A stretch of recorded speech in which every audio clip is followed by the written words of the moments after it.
Tong tanan, halaga ng Dios karon nga kamutagon sa diin kita makapadayon sa iyang abuluhaton, mawang pagtuon, pagpamalandong sa iyang balaang pulong. This morning, nanata karon sa to nga last finance series sa to nga series Victorious Christian Life, and diskutan nato karon nga kabuntagon mga kaigsunan unsay atong buhaton if in case failure kita sa atong Christian life. So before kita magapadayon ito sa unahan, magatugyan na kita, magampo. Labing balaan o gamahanan namo nga Dios, kanimo amahan nagapasalamat kami karon nga kamuntagon Ginoo. Sa diin o Dios, ikaw nagaalaw ka namo nga makamata pa. O usa ka butang Lord God nga dili tanang tao Lord God gatagan nimo opportunity. Amahan nagampo kung apasaylon ko nimo sa akong mga sala o hinluan ko nimo amahan o himong takos o pinagi sa imong dugo, Lord God, o pinagi sa gahom sa balang espiritu, masaysay ang imong pulong, Lord. Sa pinakasayon lamang nga pamaagi. Lord, igatugyan ako ang tanan diha kanimo, panalangin ang tanan viewers, mga nagapang-share, o mga radio listeners karon amahan, ikaw magapadayon, magapakamayo ka namo, Lord. Blessed amahan ang buluhaton karon, ikaw amahan unta ang mahimaya. Kani amahan ang mga ginatugyan, gipasalamatan sa pangalan lamang ni Jesus. Amen. Once again, good morning kanatong tanan. So, welcome sa itong last series. Sa mga, again, wala pa nakilakan ako. Ako di ay si Juanito Lontod Arbiol.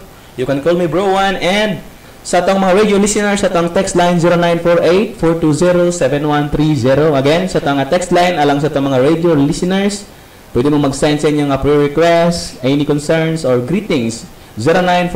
0948-420-7130. Now, again, failure to the victorious Christian life. Now, usa ka butang nga din nato malimo digala is mao ni. Sa to nga pagpadayon as a Christian is nagi panahon nga ma-fail ta, no? O normal ka na siya. Naay mapanahon nga ma-fall ta. Natay mga pitfalls sa tong kinabuhi. Now, unsay atong buhaton in case ma-failure ta sa tong life kay dili pa mangyud ta perfect, dili pa ta hingpit. O napataani nga sinful nature nato mao ang flesh. Unsay atong buhaton? Now higala, number 1, we need to confess sin and be cleansed. No, in case na full na punta, mao man gyud ni ang common gyud sa Christian, we cannot deny this fact na naay panahon nga mopakyas gyud ta sa atong Ginoo. Makasala ta sa hunahuna, sa pulong ug sa buhat. Og in case mabot na siya sa atong life, unsay atong buhaton? Remember, confess sin and be cleansed. Kaya nga ng Bible in 1 John 1:9, if we confess our sin, He is faithful and just to forgive us our sins and to cleanse us from all unrighteousness. Now, higala, remember that the promises of confession and cleansing is still true. Therefore, we need to confess our sin under the blood. Higala, dili nato malimod ang realidad nga anay panahon sa tong life nga ato ang gipasubo ang balang espiritu nga na sa atong heart, no? And sometimes whether we like it or not na times atong kinabuhi as a Christian nga murag maula na ta mag-confess sa Ginoo kay ang kalaban ang iyang yung trick is mag-doubt ta sa promises sa Ginoo. Og in fact kung nagabasa ka sa Bible sukad pa sa una nga panahon, ang ginabuhat gyud sa kalaban is mao ni nangita siya paraan nga ang mga katawhan sa Dios mag-doubt sa iyang promise. And even sa to nga Christian life, if we fail as a Christian, remember that the promises of confession and cleansing is still true. So confess your sin under the blood. No? And reminder, don't be ever feel too guilty for confessing the 1,000th time. He has never failed. Your fall doesn't weaken the Lord Jesus Christ. Na-fall naman yun, no? Nakabalik ta sa ito nga sinful problem. Now, ang usa ka butang is, kung fall ta 1,000 times, bangon. Mao gay ingon ang Proverbs nga, if a righteous falls 7 times, no? Mubangon po siya 7 times. O, usa ka illustration niya na higala is mao ni. Ang usa ka bata, bitaw nga, bago lang nagtuon, maglakaw, o wala, nagpasabot nga, inig-practice niya paglakaw is instantly, no? Kabalodayon siya, kabalodayon siya mo dagan, dili. Naay panahon nga ang usa ka bata nga nagtuon og lakaw, daghang panahon sa iyang pagtuon, no, pag-strive. Ma-fall siya, matumba siya, pero ang nakanindot, no, ganahan yun ko sa mga bata magtan-aw ka na bitang ma-full sila, mubangon na sila, murag wala lang, no? Murag, kuha siya lang, natumba sila, mubangon, o mao na ingon sa Bible nga, if a righteous falls 7 times, no? Matumba siya 7 times, mubangon po siya. Mao nang higala, kung asa ta natumba, dito po ta mubangon. Kay again, no? God has never failed. Ang atong pagkatumba, wala nagpasabot nga, huyang ang atong Ginoong Jesucristo.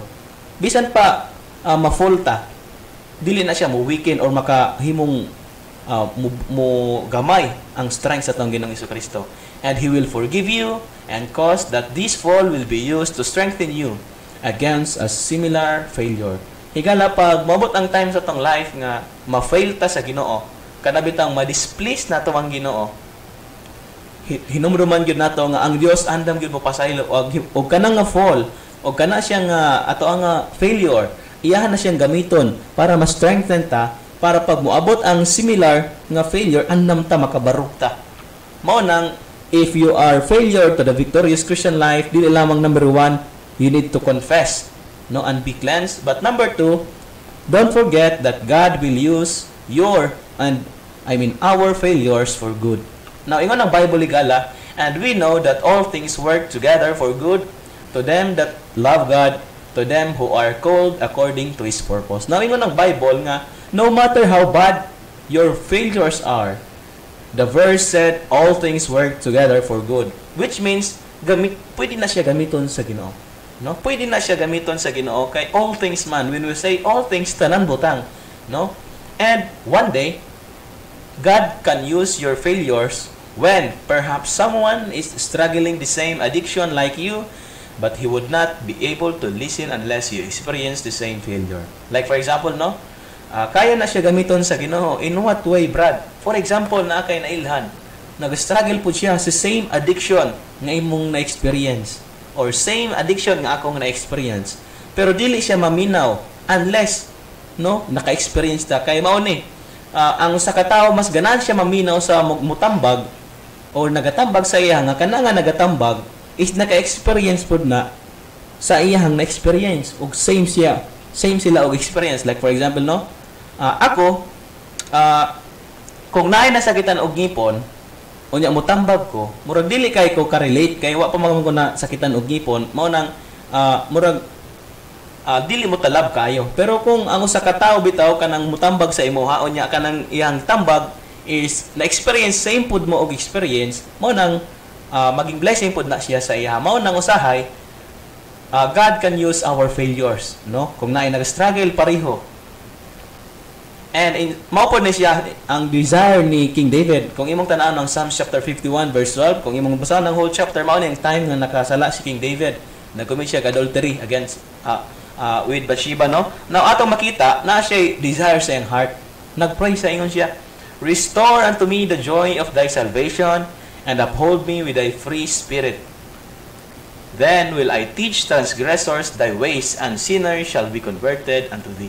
No? Ingon siya, restore unto me the joy of thy salvation and uphold me with thy free spirit. No? Mo nang iyang desire nga i-restore iyang joy of salvation. Kay the moment man gud ang usa ka tawo higala, especially ang mga saved believers, the moment nga kita magapakasala sa atubangan sa Ginoo is mawala ang ato nga joy of salvation. Now remember, ang mawala is the joy of salvation, dili ang salvation. Kay atong nasabtan sa Bible nga once ang usa ka Kristohano nakasiguro sa iyang kaluwasan, kana siya nga kaluwasan dili na siya mawala. Kay ngano man, eternal life man. And when we say eternal, dili na siya mahuman. Kay eternal man. And therefore, the moment ka magpakasala sa Christian is mawala ang iyong joy of salvation. Mo nang si King David naka-experience po dani nga time, mo nang naging siya, restore unto me the joy of thy salvation. O kumaniya na ingon siya, then will I teach transgressors thy ways.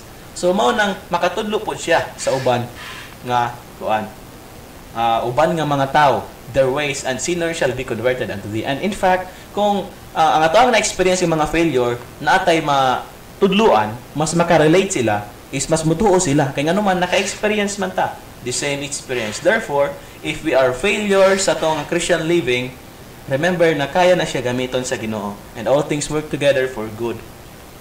Ang ato lang baton, we need to confess, no? We need to confess under the blood, claim God's promises, and knowing that Kaya na siya gamiton sa Ginoo. And lastly, number 3, diri ta mag-end.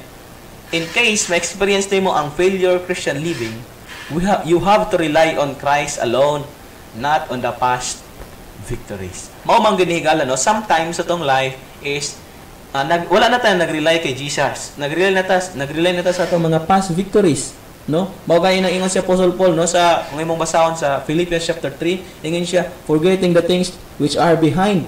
No, dapat kalimtan na to. Past is past. Ang past is dapat mohatag siya learning.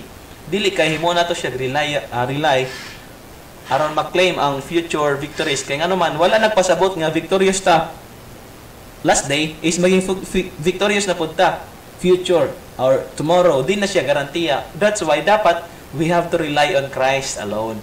Mao na ingon si Apostle Paul sa Galatians chapter 2 verse 20. I am crucified with Christ. Nevertheless, I live. Yet not I, but Christ liveth in me. And the life which I now live in the flesh, I live by the faith of the Son of God, who loved me and gave Himself for me. Ingon si Apostle Paul, I am crucified with Christ. Now, the point is this: do not rely on past victories for future victory. Always rely on Christ alone. Sometimes, no, labi na pag naka-experience victorious Christian living last week, dili dapat di ita magsalig nga mahimo na siyang garantiya nga maging victorious pud ta. Next week, dili di na siya garantiya. That's why kinahanglan nga kita as a Christian, we need to rely on Christ alone. Kaya nga naman, only the Lord Jesus Christ can give us victory.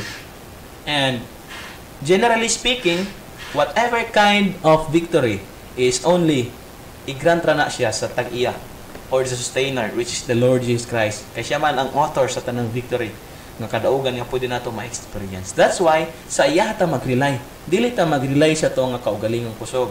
Kaya kung mag-rely ta sa tong kaugalingong kusog, pakyas gyud ta. No? Pakyas gyud ta. That's why we have to memorize the promises, no? The moment nga naay temptation, memorize the promises, quote them to the devil. No, rest in the Lord constantly. No, ngano man, only the Lord Jesus Christ can give us real rest. Kita nagpuyo man gyud ta sa kalibutan nga gubot, nagpuyo ta sa kalibutan nga baliko, nagpuyo ta sa kalibutan nga kung gyud kanang kung sensitive ka nga Kristohanon, makita gyud nimo, no? Nga grabe kadaot ang kalibutan. Walay pahulay. And that's why nag-offer ang atong master, no? Ingon siya sa Matthew chapter 11 verse 28. Come unto me, all ye that labor and are heavy laden, and I will give you rest. Remember, higala, kung gikapoy na ka sa sin problem, or even gikapoy na ka sa whatever kind of suffering right now, only Jesus Christ can give you true rest and can give you real peace. Kaya nga naman, siya lang ang atong paglaom. Walay lain nga atong makuptan. Siya lang ang makahatag sa tuwag rest. Nag-offer siya og rest. Lamang ang atong buhaton, we need to rest in the Lord constantly. Claim God's promises. Memorize the promises. Quote them to the devil. And rest in the Lord constantly. Naisa ka quotation na English dere. Not a striving to have faith, but looking off to the faithful one seems all that we need. No? Not a striving to have faith, but looking off to the faithful one seems all that we need. Mao lang gyud ni ang atong kinahanglan. Looking unto Jesus, the author and the finisher of our faith, no? Home for the joy that was set before him, despised the shame, no? Endured the cross and despised the shame, and he sat down at the right hand of God. So mao nang ingon diri is we need to look to the faithful one. Sometimes kita magapabadlong ta pero wala na nagpasabot nga dili na faithful ang Ginoo. We need to confess and repent from it. O ana pang isa quotation, sin is to be repented, not to be repeated. Now, failures to the victorious Christian life. No, una, confess and be cleansed. Mao nang mabasa nato sa 1 John 1:9. Number 2, God will use your failures for good. Number 3, rely on Christ alone, not on past victories. Now remember, higala, lastly, the only time we can live the victorious life is now. ang time lang na pwede ta magkinabuhi nga victorious is karon. Dili og mahigala. Karon, this is the time we can live the victorious Christian life. And let us not only know this truth doctrinally. Dili lamang dapat kabalutaan nga truth doctrinally, but also know it experimentally in our lives. Remember, it is not about how much we learn from the Bible. It is not about how much we know from the Bible. Now, of course, it is good that we learn a lot gikan sa pulong sa Dios. And it's good, nindot na siya, maayo na siya, nga naatay na naibalaan, dagantay naibalaan sa pulong sa Dios, but wala dira naga-end, no? It is not about how much you learn, or it is not just how much you learn about the Bible. It is not just how much you know, but it is how much we apply, no, the truth. And let us not only know this truth doctrinally, but also know it experimentally in our lives. Failure to the victorious Christian life. And dirita nag-end sa to nga series nga mao ang victorious Christian life. Magka-pray kita. Ginoo, salamat sa imong pulong, Lord.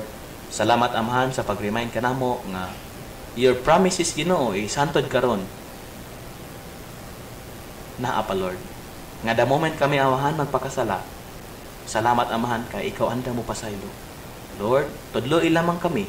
Lord, kabalo ikaw nga ang amo nga flesh, Lord, weak.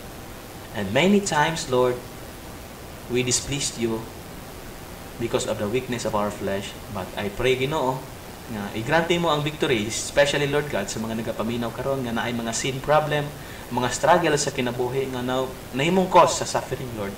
O nagapray mi, Ginoo, nga ikaw kanunay mag-bless sa imong pulong sa imong kasing-kasing. In Jesus' name, Amen.